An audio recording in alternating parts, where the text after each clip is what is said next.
अजितदादा पवार यांच्या राष्ट्रवादीचे नेते कृषी मंत्री माणिकराव कोकाटे यांच्या अडचणीत वाढ झालेली आहे।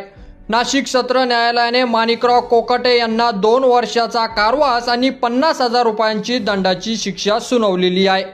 तसेच 1995 मधील एका प्रकरणात कोकाटेंना ही शिक्षा सुनावण्यात आली होती।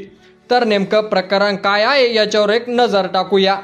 मिळालेल्या माहितीनुसार माजी मंत्री तुकाराम दिघोळे यांनी सदनिकांच्या कागदपत्राची फेरफार आणि फसवणूक प्रकरणी 1995 मध्ये माणिकराव कोकाटे आणि त्यांचे बंधू सुनील कोकाटे यांच्या विरोधात गुन्हा दाखल केला होता।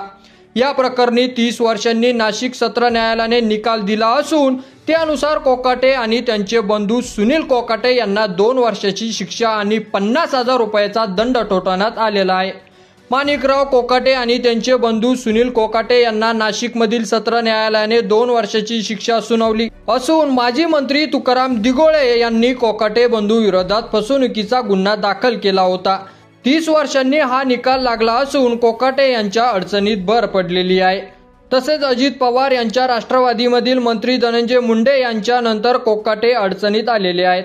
सर्वोच्च न्यायालयाच्या एका निकालानुसार 2 वर्ष किंवा त्याहून अधिक काळासाठी शिक्षा झाल्यास आमदारकी व खासदारकी रद्द होते। त्यामुळे कोकाटे यांना तातडीने वरील न्यायालयात जाऊन शिक्षेला स्थगिती मिळावी लागेल, अन्यथा कोकाटे यांची आमदारकी आणि मंत्रिपद जाण्याची शक्यता आहे।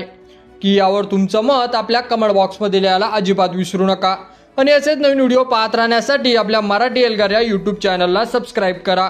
धन्यवाद।